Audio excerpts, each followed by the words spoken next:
नमस्कार दोस्तों, बहुत बहुत स्वागत है आपका हमारे YouTube चैनल AR एकेडमी में। तो दोस्तों, आज हम जेनेटिक्स एंड प्लांट ब्रीडिंग का पार्ट 2 लेकर आए हैं नेमराज सुंडा बुक से। तो चलिए शुरू करते हैं। शुरू करने से पहले जो भी हमारे चैनल से नए जुड़ रहे हो वो चैनल को सब्सक्राइब ज़रूर करें और वीडियो को लाइक करें।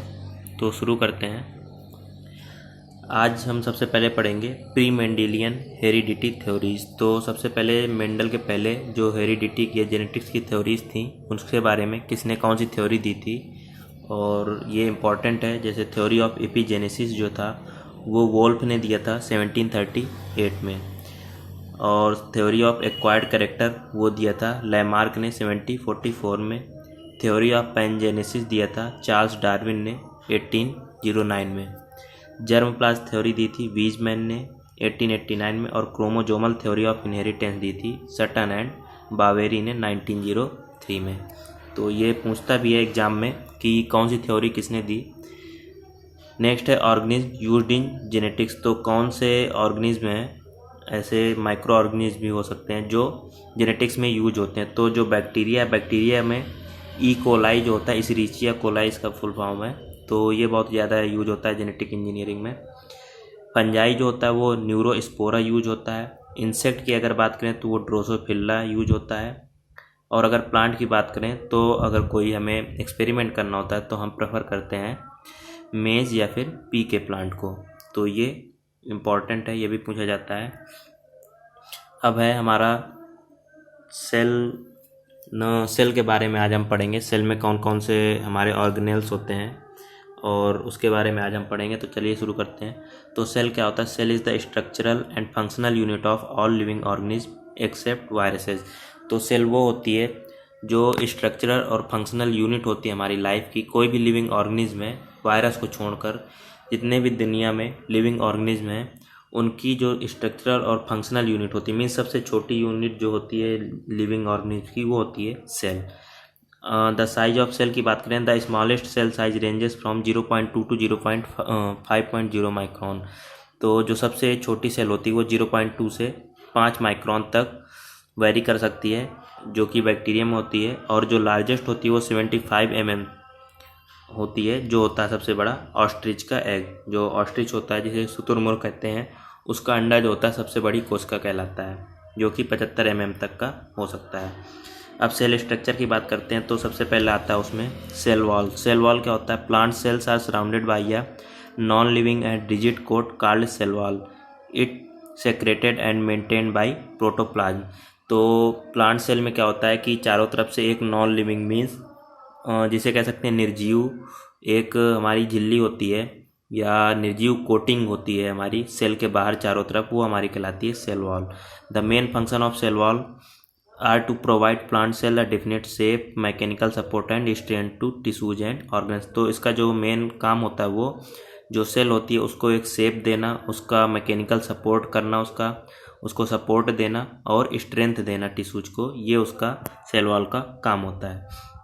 Cell wall is differentiated into 3 part. तो सेल वॉल के 3 पार्ट होते हैं। सबसे पहला होता है मिडिल लेमला। तो मिडिल लेमला क्या होता है? The wall of immediate neighbour cell are joined by middle lamella. This is composed mainly of pectin, mainly in the form of Ca calcium plus magnesium salt. तो ये pectin की बनी होती है, और ये मिडिल लेमला का मतलब होता है ये जो सीधा जो नाइबर सेल या जिसे कहते हैं पड़ोसी, मतलब बगल वाली जो सेल होती है उससे जो जुड़ी होती है वो हमारी मिडिल लेमला कहलाती है। इसके बाद आता है primary cell wall. Primary cell wall क्या होती है?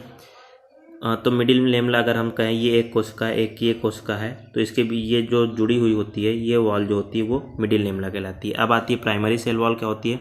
It is deposited after the formation of middle lamella. तो ये मिडिल लेमला के बाद बनती है। Its main constituent are hemicellulose. तो ये इसका जो मेन कॉन्स्टिट्यूएंट होता है वो होता है हेमीसेलुलोज और cellulose. Cell in meristematic tissues contain only primary cell wall.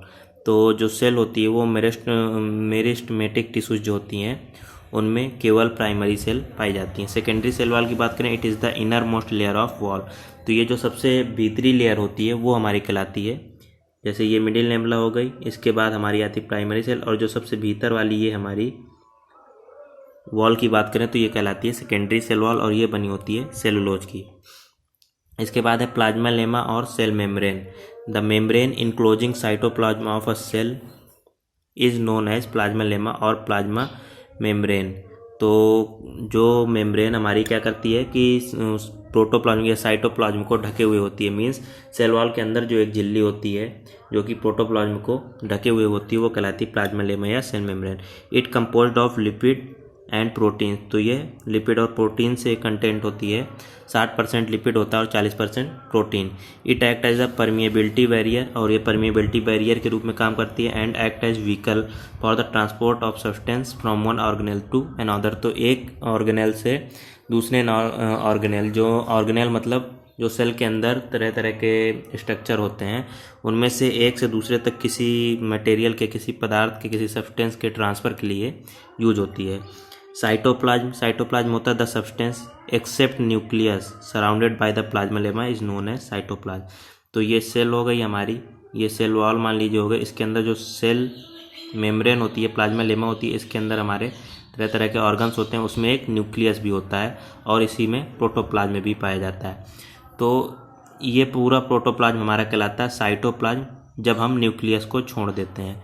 मतलब न्यूक्लियस को हटाकर जो अंदर सारी चीज़ें हैं उसमें प्रोटोप्लाज्म भी है और साथ में सेल ऑर्गेनेल्स भी हैं, वो हमारा कहलाता है साइटोप्लाज्म। इट में कंटेन द फॉलोइंग स्ट्रक्चर। तो इसमें कौन कौन से स्ट्रक्चर होते हैं? सबसे पहला होता है endoplasmic reticulum, an extensive network of membrane enclosed space और नोन एज एंडोप्लाज्मिक रेटिकुलम। तो ये एक्सटेंसिव नेटवर्क होता है मेम्ब्रेन का जो कि इंडोप्लाज्मिक रेटिकुलम कराता है। ER is not found in RBC। तो ये RBC में नहीं पाया जाता, X में नहीं पाया जाता, और embryonic cell and prokaryotic cell, तो इतनी चीज़ों में ये नहीं पाया जाता। RBC, एग, एम्ब्रियोनिक सेल और प्रोकैरियोटिक सेल में ER नहीं पाया जाता। ER is grouped into 2 categories. तो ER को भी 2 कैटेगरी में रखा गया। पहला है smooth ER।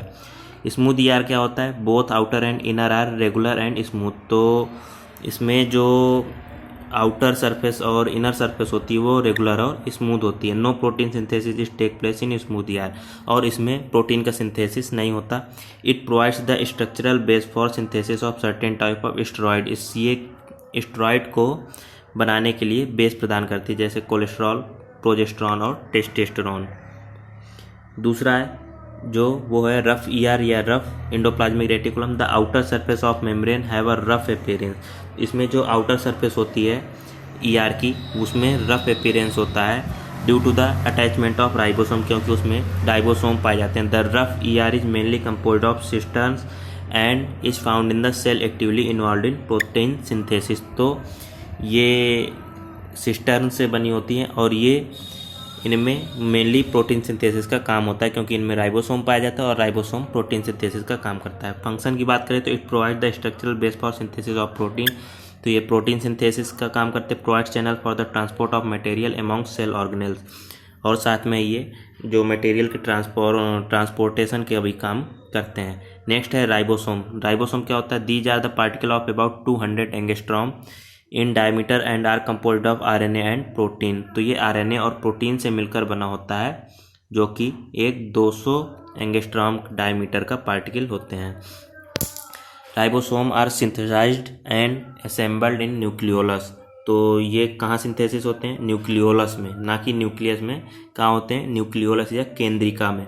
Ribosome are site of protein synthesis, और ये प्रोटीन सिंथेसिस की साइट होती है। On the basis of their sedimentation ribosome are classified into, तो इनको भी 2 भागों में क्लासीफाई किया गया है, 80S साइज और 70S साइज। तो 80S साइज के होते हैं इन प्लांट, ये प्लांट्स में होते हैं 80S साइज के, और दे dissociate with 60S and 40S सब यूनिट। तो 2 यूनिट से मिलकर बने होते हैं। बड़ी यूनिट हमारी 60S की और छोटी यूनिट 40S की होती है, और ये मैग्नीशियम आयन कंसंट्रेशन से दोनों यूनिट जुड़ी हुई होती हैं। और ये तो हो गया, अगर आप बात करें तो ये हमारी 100 यूनिट होती हैं, लेकिन जब ये दोनों फ्यूज होती हैं, मीन्स दोनों एक दूसरे से जुड़ती हैं, तो उसमें कुछ पोर्शन जो है वो दब जाता है, जो कि लगभग 20S होता है। इसलिए जो बचता है वो हमारा 80S साइज कहलाता है। इसी तरह 70S साइज में होता है। They are made up of 50 and 30S sub unit found in the mitochondria and plastid. अब है structural difference between eukaryotic and prokaryotic cell. Eukaryotic और प्रोकैरियोटिक सेल में जो स्ट्रक्चरल डिफरेंस क्या क्या होता है? तो सबसे पहला होता है यूकैरियोटिक की बात करें तो all membrane bound structure like ER, mitochondria, Golgi body, lysosome, vacuoles are present. तो इस तरह के ऑर्गन इसमें पाए जाते हैं। लेकिन प्रोकैरियोटिक की बात करें तो all membranes bound structure are absent. तो इसमें ये जो है मेम्ब्रेन वाले जितने भी मेम्ब्रेनिक स्ट्रक्चर हैं वो एब्सेंट होते हैं। True nucleus is present. Eukaryotic में ट्रू न्यूक्लियस पाई जाती है, सबसे इंपॉर्टेंट फीचर है इसका। लेकिन प्रोकैरियोटिक में क्या होता है, nucleus lack nuclear membrane. Nucleus में जो कि है न्यूक्लियर मेम्ब्रेन ही नहीं पाई जाती है, इसलिए वो एक खुद के शेप में नहीं होता है। Nucleolus is present in the nucleus. और जो यूकैरियोटिक होती है उसके न्यूक्लियस में न्यूक्लियोलस पाया जाता है, लेकिन प्रोकैरियोटिक में न्यूक्लियोलस नहीं पाया जाता। Both 70S and 80S ribosome are present. और इसमें दोनों 70S और 80S टाइप के राइबोसोम पाए जाते हैं, लेकिन प्रोकैरियोटिक में केवल 70S टाइप के राइबोसोम पाए जाते हैं। Cytoplasm had microtubules. और साइटोप्लाज्म में माइक्रोट्यूब्यूल्स पाए जाते हैं, वहीं cytoplasm does not have any microtubules. जो प्रोकैरियोटिक सेल होती हैं उसमें माइक्रोट्यूब्यूल्स नहीं पाई जाती हैं। एग्जाम्पल की बात करें तो cell of higher plants and animals. तो एनिमल और हायर प्लांट्स की बात करें तो वो हमारा यूकैरियोटिक सेल है। वहीं अगर बैक्टीरियल सेल और फंजाई की बात करें तो वो प्रोकैरियोटिक सेल है। अब जो नेक्स्ट ऑर्गन है वो है गोल्जी बॉडी। तो गोल्जी बॉडी क्या होता है, also called as endomembrane system. इसे इंडोमेम्ब्रेन सिस्टम भी कहते हैं because it associated with ER and lysosome, क्योंकि यह ईआर और लाइसोसोम से एसोसिएट होता है। Provide site of synthesis of lytic enzyme and support cell wall formation. तो ये लाइटिक एंजाइम के लिए सपोर्ट देता है और सेल वॉल के फॉर्मेशन में भी मदद करता है। नेक्स्ट है लाइसोसोम्स। लाइसोसोम्स क्या होते हैं, produced from the Golgi complex and are site of hydrolytic enzyme. तो ये गोल्जी कॉम्प्लेक्स जिसे गोल्जी बॉडी कहते हैं उससे प्रोड्यूस होते हैं और ये हाइड्रोलिटिक एंजाइम को बनाने में मदद करते हैं। उसका साइट है यहाँ पर हाइड्रोलिटिक एंजाइम बनते हैं, जैसे acid phosphatase. Lysosome common in animal cell but also present in plant cell. तो ये कॉमनली एनिमल सेल में पाए जाते हैं, लेकिन प्लांट सेल में भी ये प्रेजेंट होते हैं।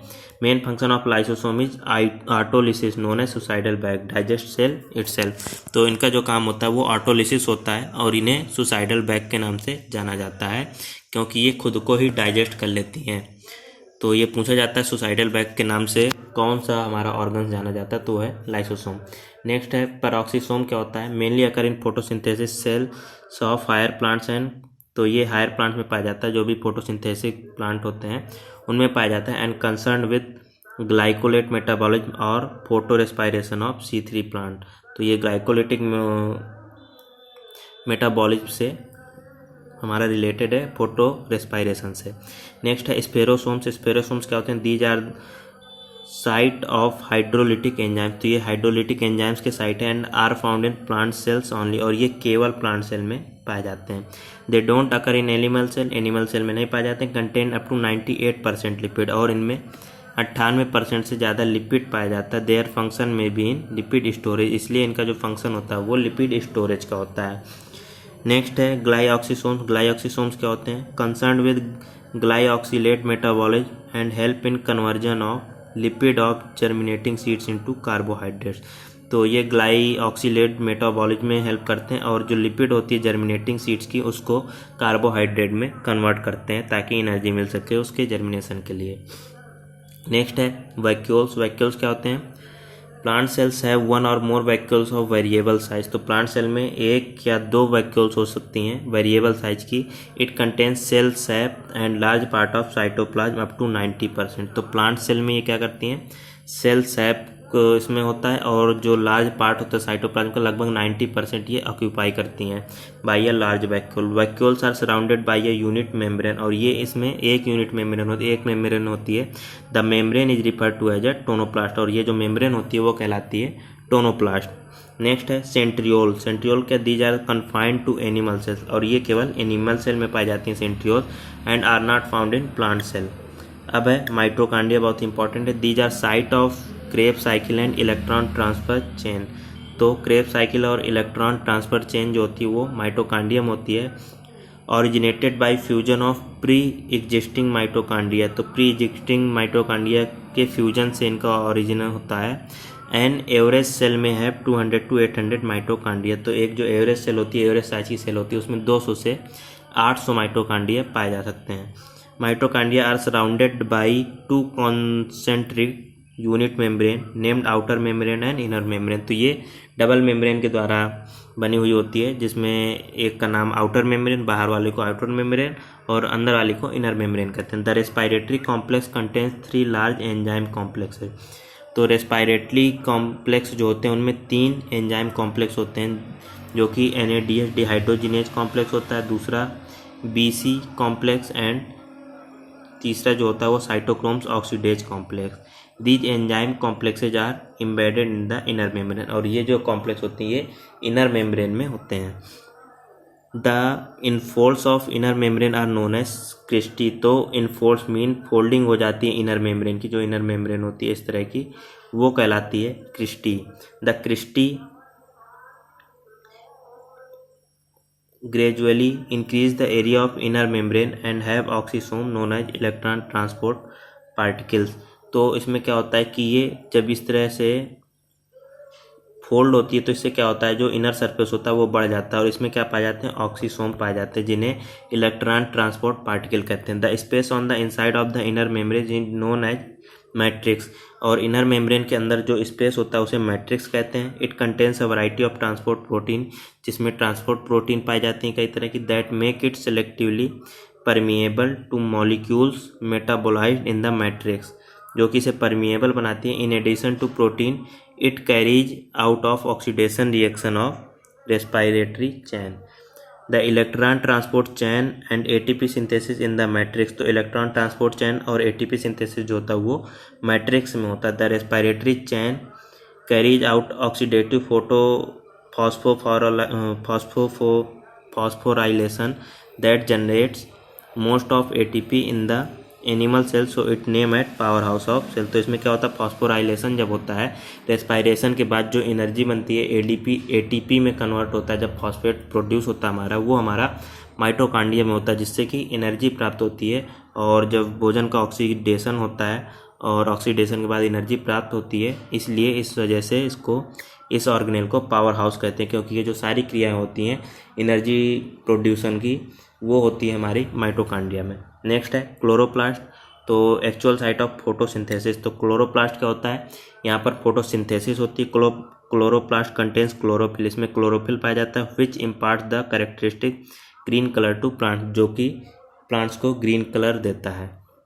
The membrane free space enclosed by membranes of chloroplast is referred to as stroma. तो मेम्ब्रेन फ्री स्पेस जो होता है वो स्ट्रोमा कहलाता है। Within the stroma are embedded about 40 to 80 grana, उसमें 40 से 80 ग्रेना होते हैं। Each granum content 5 to 25 flat cisternae, जिसमें कि प्रत्येक ग्रेना 5 से 25 सिस्टर्नी होती हैं। Stacked on top of each other are called as thylakoids, जो कि एक दूसरे के ऊपर स्टैक्ड होती हैं, जो कि थैलेक्वाइड्स के नाम से जाना जाता है। It has quantasome with 250 to 300 photosynthetic units. In addition to chloroplast, plant cell contains 2 more type of plastid called as. तो क्लोरोप्लास्ट तो ग्रीन हो गया हमारा, जो भी ग्रीन प्लांट होते हैं उनमें क्लोरोफिल पाया जाता है, क्लोरोप्लास्ट में होता है वो। इसके अलावा भी प्लांट हमारे 2 और प्लास्टिड रखते हैं, जो कि हैं ल्यूकोप्लास्ट और क्रोमोप्लास्ट। तो ल्यूकोप्लास्ट आर कलरलेस प्लास्टिड, तो ये कलरलेस जो अपीयरेंस होता है वो ल्यूकोप्लास्ट की वजह से होता है। And function in the storage of starch, protein and fats, और ये जो होते हैं स्टार्च, प्रोटीन और फैट के स्टोरेज का काम करते हैं। नेक्स्ट आता है क्रोमोप्लास्ट। क्रोमोप्लास्ट क्या होते हैं, contain pigments other than chlorophyll. तो क्लोरोफिल के अलावा जितने भी पिगमेंट होते हैं, जैसे कभी कभी अपीयरेंस लाल होता है या पुष्पों का रंग लाल होता है और पत्तियां भी कभी कभी लाल हो जाती हैं, तो ये जो अपीयरेंस होता है वो क्रोमोप्लास्ट की वजह से होता है। क्रोमोप्लास्ट की वजह से ग्रीन कलर के अलावा जो भी कलर आता है वो हमारा सब क्रोमोप्लास्ट की वजह से, जैसे phycocyanin, fucoxanthin, xanthin etc। Next है न्यूक्लियस। Nucleus contains chromosomes. तो न्यूक्लियस में क्या होता है, क्रोमोजोम्स होता है, which control function of cell by having almost all the genetic information of the cell. तो ये एक सेल की सारी जेनेटिक इन्फॉर्मेशन रखते हुए होती है किसमें, न्यूक्लियस में, क्योंकि उसमें क्रोमोजोम पाए जाते हैं। It produces ribosome, tRNA, mRNA and certain other RNA। तो ये राइबोसोम का प्रोडक्शन भी करता है न्यूक्लियस, tRNA का, RNA का भी करता है, और जितने भी RNA होते हैं उनका प्रोडक्शन सबका होता है न्यूक्लियस में। तो दोस्तों ये आज का हमारा दूसरा चैप्टर था, दूसरा लेक्चर था जेनेटिक्स एंड प्लांट ब्रीडिंग का, जो कि सेल ऑर्गेनेल्स पे था। और आर के शर्मा से भी हम इसका लेक्चर ले चुके हैं। आर के शर्मा से हमने सेल डिवीज़न भी पढ़ाया है, तो आप उसको अच्छे से पढ़ सकते हैं। मेंडेलियन थ्योरी भी पढ़ाई है आपको, तो आप उसको अच्छे से पढ़िए और इसको भी साथ में पढ़िए। तो तब तक के लिए मिलते हैं नेक्स्ट वीडियो में, और तब तक के लिए बहुत बहुत धन्यवाद।